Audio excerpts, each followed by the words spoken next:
Okay hello. तो अब हम लोग आ चुके हैं इस चैप्टर के उस पार्ट में जहाँ से तुम्हारे लिए नंबर वाला जो सेक्शन होता है ना, वो जो मतलब एग्जाम में आएगा, तुमसे एग्जाम में ये सब पूछा जाएगा और यहाँ से तुम्हारे नंबर बनना शुरू होंगे। खैर नंबर के पीछे मत भागो, मैं बहुत बार बोल चुका हूँ, बट फिर भी यहाँ से वो पोर्शन शुरू होता है जहाँ एक्चुअल में एग्जाम में जो क्वेश्चन आते हैं ना, वो यहीं से शुरू होगा। जहाँ सबसे पहली चीज है हमारे पास लॉज ऑफ केमिकल कॉम्बिनेशंस। अब ये बेसिकली क्या होता है, जब भी कोई रिएक्शन होती है केमिकल मतलब केमिस्ट्री में, या फिर कोई चीज कंबाइन करती है नहीं भी करती है, तो वहां पे कुछ लॉज होते हैं जो हर जगह काम आते ही काम आते हैं। वो ऐसा नहीं है कि यहाँ सही वहां गलत, वहां सही यहाँ गलत, ऐसा नहीं होगा। ये चीजें हर जगह सही होंगी। जैसे कि सबसे पहला जो है वो क्या है, law of conservation of mass. अब law of conservation of mass basically क्या बोलता है कि matter can neither be created और नॉर बी डिस्ट्रॉयड। मैटर को ना ही हम क्रिएट कर सकते हैं ना ही डिस्ट्रॉय कर सकते हैं। कहने का मतलब है मैटर को बस हम चेंज करते हैं, उसका स्टेट बदल सकते हैं ज्यादा से ज्यादा, ठीक है, कि वो सॉलिड है तो लिक्विड, लिक्विड है तो गैस, ये कर सकते हैं, उससे ज्यादा कुछ नहीं कर सकते। मैं प्राइम और सबसे अच्छा एग्जांपल दिखाता हूं। तुम्हारे पास मान लो लकड़ी है, ठीक है। अब लकड़ी को तुमने मान लो ऐसे जला दिया, ठीक। अब तुम्हारे पास मान लो 100 किलो लकड़ी है, वैसे ये ज्यादा ही होगी बट फिर भी मान लो तुम्हारे पास 100 किलो लकड़ी है, तुमने उसको जला दिया और जो राख बची, अब जो राख बचेगी, अब वो राख है मान लो चलो 40 किलो मान लो, वैसे इतनी नहीं होगी, बहुत कम होगी, बट फिर भी मान लिया चलो। अब मान लो इतनी सारी लकड़ी जलाई, सिर्फ इतनी सी बची, तो यानी ये वाला लॉ तो फेल हो गया। नहीं, ऐसा बिल्कुल भी नहीं है। यानी जब तुम लकड़ी जलाते हो तो लकड़ी जलाने के साथ साथ बहुत सारी चीजें होती हैं, इसमें गैस भी निकलती है, तो बहुत सारी गैस निकल जाती है, बहुत सारी चीजें होती हैं, ठीक है। तो ऐसा नहीं है कि मास कहीं खो गया या उड़ गया, नहीं।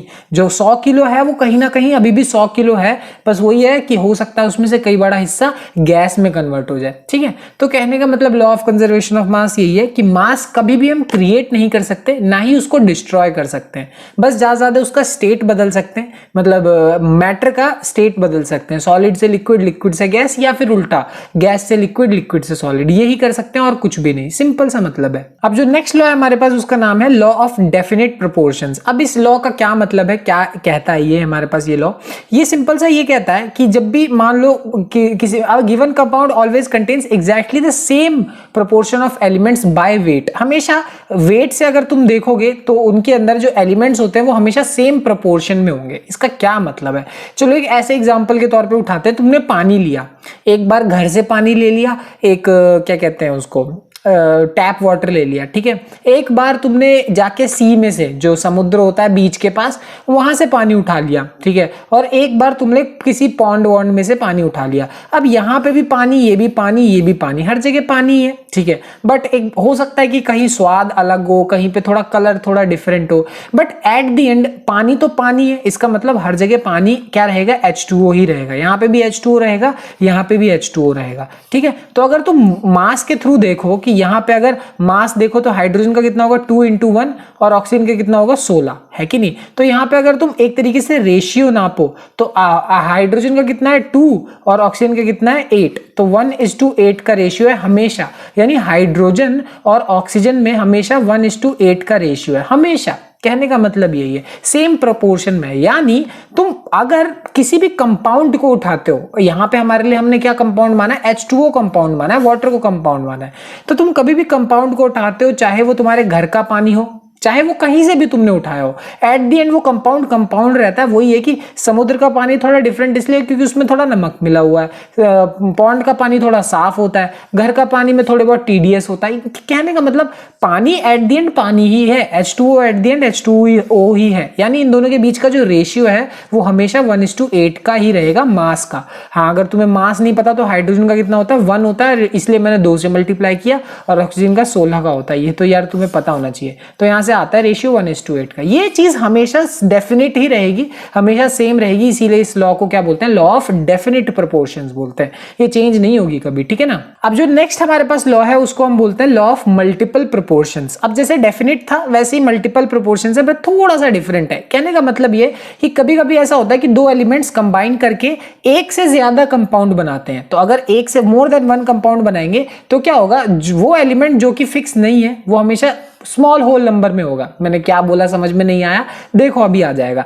जब वाटर है, वाटर बनता है तो क्या होता है, हाइड्रोजन मिलता है ऑक्सीजन के साथ और क्या बनता है, वाटर बनता है। ये बात तुम्हें पता होगी। क्या बनता है हमारे पास, H2O बनता है। सिंपल सा फॉर्मूला है H2O का, ठीक। बट तुम्हें पता है ये शायद हो शायद ना हो, वाटर के मतलब हाइड्रोजन को जब हम ऑक्सीजन के साथ मिलाते हैं तो एक और चीज बनने के चांसेस होते हैं और उसको बोलते हैं हाइड्रोजन पेरोक्साइड। इसका सिंपली फॉर्मूला होता है H2O2। ये भी एक चीज होती है और ये डिफरेंट है, ये भी हाइड्रोजन और ऑक्सीजन से मिलके ही बनी है। तो तुम नोटिस करोगे हाइड्रोजन को और ऑक्सीजन को मिलाने पे वाटर तो बनता ही है, बट हो सकता है कभी कभी हाइड्रोजन पेरोक्साइड भी बन जाए, H2O2 भी बन जाए, जो कि एक थोड़ी डिफरेंट चीज है। डिफरेंट कंडीशन में वो बनती है, वो अलग बात है। बट तुम नोटिस करो पहले केस और दोनों केस में जो हाइड्रोजन है वो हमेशा कितना है, 2 ग्राम्स है। कितना है, 2 ग्राम, ओके। बट ऑक्सीजन को अगर नोटिस करो तो पहले में वो कितना था, 16, और दूसरे केस में वो कितना है, 32।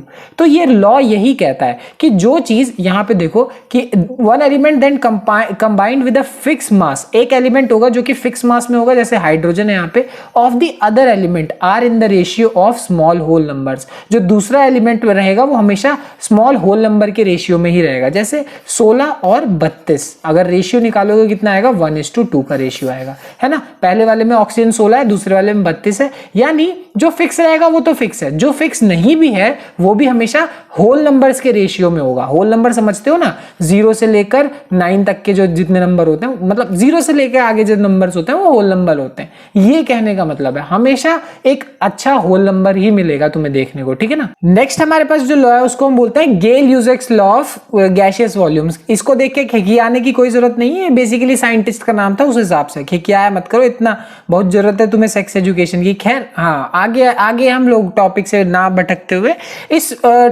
मतलब पर्टिकुलर लॉ के हिसाब से क्या होता है कि यहाँ पे होगा ये कि इन्होंने ये बोला कि जब भी गैसेस कंबाइन होंगे तो कंबाइन होंगे वो हमेशा सिंपल रेशियो बाय वॉल्यूम में कंबाइन होंगे।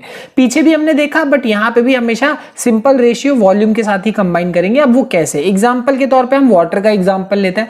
मैं वाटर का एग्जांपल इसीलिए ले रहा हूँ क्योंकि ये इजी है, ये चीज हर जगह कंबाइन होती है, तो ऐसा नहीं है सिर्फ वाटर पे काम करेगी, नहीं, ठीक है। 100 ml जब हाइड्रोजन को हम कंबाइन करते हैं ना 50 ml ऑक्सीजन के साथ, तब क्या मिलता है हमें, 100 ml वाटर वेपर मिलता है। वाटर वेपर यानी 2 बॉटल हाइड्रोजन की, इसका मतलब 50 ml इसके, एक बार रेड वाला उठा लिया जाए, 50 ml इसका और 50 ml इसका, और ओवरऑल कितना हो गया तुम्हारे पास, 100 ml क्या आ गया, हाइड्रोजन गैस आ गया। उसको जब तुम ऐड करते हो 50 ml ऑक्सीजन के साथ तो तुम्हें क्या मिलता है, कितना मिलता है, 100 ml वाटर वेपर मिलता है। समझ में आ गई बात। तो ये एक ही डब्बा है, ये मत सोचना कि 100 ml कैसे हो गया, ऐसा नहीं है। वो कहने का वॉल्यूम डिफरेंट भी हो सकता है, बट यहां मैं जो कह रहा हूं उसका मतलब समझो कि मतलब तुम देख रहे हो कि हाइड्रोजन 100 ml है, ऑक्सीजन 50 ml है, और मिल क्या रहा है तुम्हें, 100 ml वाटर वेपर मिल रहा है। यहां अगर तुम रेशियो देखो, अगर तुम रेशियो देखोगे किस किस के बीच में, the volumes of hydrogen and oxygen which combine bear a simple ratio of 2:1। हमेशा हाइड्रोजन का और ऑक्सीजन का जो वॉल्यूम का रेशियो होगा वो हमेशा सिंपलेस्ट फॉर्म में होगा। लाइक इसका 100 है और इसका कितना है, 50 है, कितना आ रहा है, 2:1 के और हमेशा ये 2:1 के रेशियो में ही रहेगा। यानी 100 ml हाइड्रोजन को 50 ml ऑक्सीजन की ही जरूरत होती है, ना उससे ज्यादा ना उससे कम। समझ में आ गई बात। और उल्टा भी कह सकते हो कि 50 ml ऑक्सीजन को हमेशा 100 ml हाइड्रोजन की जरूरत होगी, ना उससे ज्यादा ना उससे कम। सिंपल सी बेसिक सी बात है। तो नेक्स्ट और आखिरी जो हमारे पास लॉ है वो क्या है, एवोगैड्रोस लॉ। अब वैसे मैं तुम्हें इसके बारे में एक छोटी सी बात ये बता दूं कि एवोगैड्रोस लॉ को बहुत डिटेल में इसी चैप्टर में अगले 2-3 वीडियो के बाद ही हम देखने वाले हैं। तो खैर ये जो क्या नाम है, एवोगैड्रोस लॉ है, ये जो अभी मैं बता रहा हूँ ये बहुत ब्रीफ है, बहुत हल्का सा है। इसके ऊपर छोटा सा तुमने पढ़ा होगा 9th क्लास में, मोल कॉन्सेप्ट होता है। खैर वो इस क्लास में भी इसी चैप्टर में पढ़ेंगे और इस चैप्टर की सबसे इंपॉर्टेंट चीज वही है, एवोगैड्रोस लॉ। बट अभी यहाँ पे जितना है उतना सुनो। यहाँ पे एवोगैड्रोस ये लॉ बोलता है कि अगर मान लो तुम सेम टेम्परेचर और सेम प्रेशर की बात करो, मान लो सेम टेम्परेचर है, सेम प्रेशर है, और 2 गैसेस उठा ली या फिर कितनी भी गैसेस उठा ली, अगर उनका इक्वल वॉल्यूम तुमने उठाया है, 1 लीटर 2 लीटर 3 लीटर 4 लीटर, अगर एक इक्वल वॉल्यूम तुमने उठाया है तो उनके अंदर नंबर ऑफ मॉलिक्यूल्स क्या होंगे, इक्वल होंगे। इसका क्या मतलब है, देखो जरा। यहां पे मैंने 3 तरीके की गैस उठाई, कार्बन डाइऑक्साइड, हीलियम और ऑक्सीजन।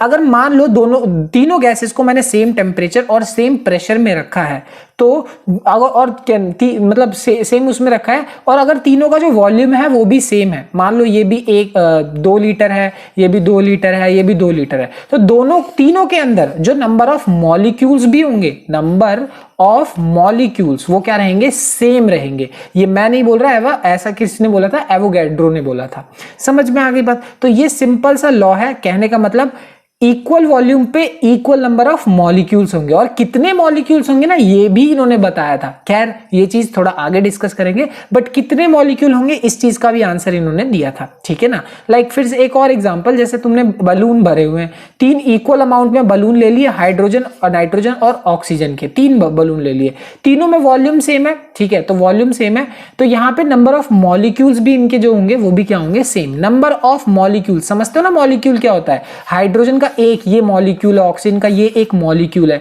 ऐसे लाखों होंगे यहाँ पे, तो लाखों होंगे, पर भले ही दोनों में क्या होने वाले हैं, बराबर होने वाले हैं, हाइड्रोजन ऑक्सीजन नाइट्रोजन तीनों में बराबर होंगे, ठीक है ना। और यहाँ पे तुम ये बोलोगे कि हीलियम तो भैया एटम है, हीलियम तो एक एटम है ना, नहीं, चिंता मत करो, ये लॉ इस पे भी बिल्कुल अच्छे से काम करता है, ऐसा नहीं है कि इस पे काम नहीं करेगा। खैर अब चलो आज की क्लास के लिए खैर इतना ही, लॉ ऑफ केमिकल कॉम्बिनेशन सारा अच्छे से कर लिया, अब मिलते हैं अगली क्लास में, बाय बाय।